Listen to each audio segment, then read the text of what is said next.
砕けろ強化水月僕の残白刀強化水月 There are multiple theories online, but we won't be relying on them for one specific reason, namely the recent revelations of the original Gotei 13 captains, the one Kubo introduced their silhouettes back in the original manga, sparked a lot of fan theories surrounding them, their background, and the Royal Guard. Most, if not all of them, have been proven wrong. Tite Kubo is very specific author, and it wouldn't surprise us if he personally read the theories and then wrote something completely different just to troll fans, although it's unlikely, so its guess is usually shot in the dark. That is why we won't be focusing on any theories surrounding Aizen's Bankai. It just wouldn't make sense. What we are going to do is explain, based on what we know about the Bankai and the whole series, what we think Aizen's Bankai could look like. Our theory is going to base on the evidence we have from the franchise, and knowing Kubo, really, our guess is good as any. Now, before we explain everything, here are the facts we have to consider. First of all, in most cases, the Bankai is the amplification of the Sekai's basic powers.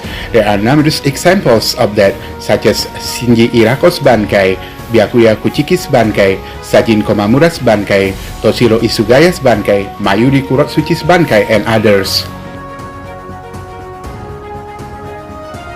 Some are similar to the original Sekai, but slightly different, such as Soipon's Bankai and Rojuro Otoribashi's Bankai, whereas only a few are completely different, such as Kenpachi's Bankai and Retsu Hunohana's Bankai. This means that the Bankai usually focuses on the basic powers of the Sekai and amplifies their power, speed, and other components, plus they are visually cooler.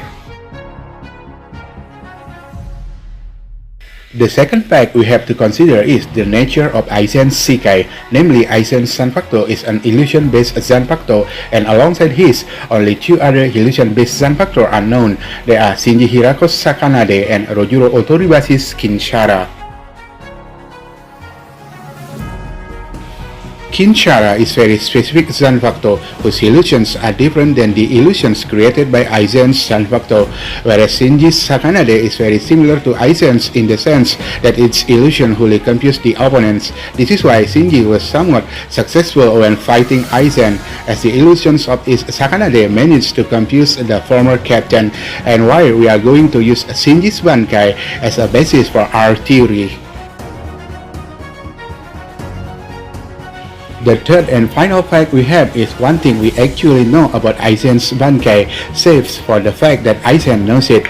This has not been revealed in the original manga, but rather in the Can't Write Your Own World light novel series written by Ryogo Narita, but with input from Tite Kubo, who has not refuted anything from the light novel as not being canon. Namely, the series confirms one fact about Aizen's Bankai, and that is that it can affect only those that have already been hypnotized by his Sekai.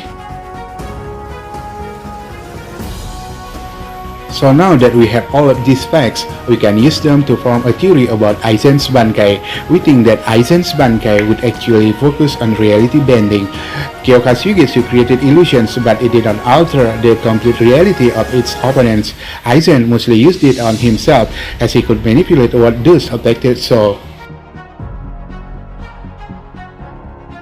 The Bankai would amplify the power to a larger scale in the sense that it would not only create mere illusions but alter the reality of those affected completely.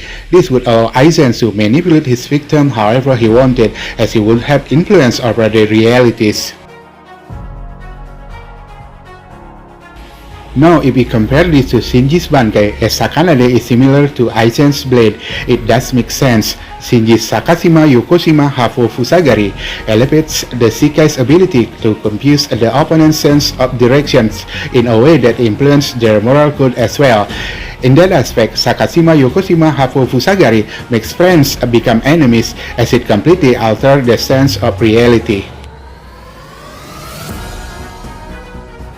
Aizen's Bankai could work in the same way, making the illusion created by the Sekai stronger and more dangerous.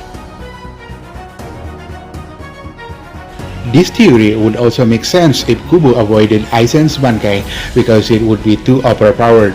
Namely, Aizen was known for creating powerful and effective illusions that were almost indiscernible from reality. Even Unohana was unable to break through them, and she is enormously powerful.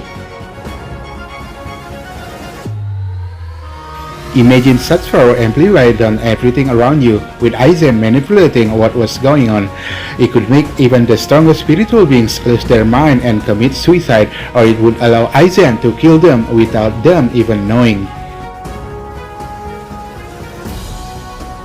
Since we know that even Yhwach was susceptible to Aizen's illusions, such a power would have made the fight with Yhwach too easy and would not make sense from a narrative standpoint, which is why Kubo probably didn't introduce it to the series.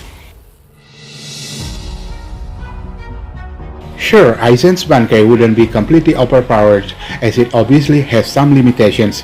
It is debatable whether it would work fully on characters such as Yamamoto or Ichibe, who are enormously strong and could potentially resist it.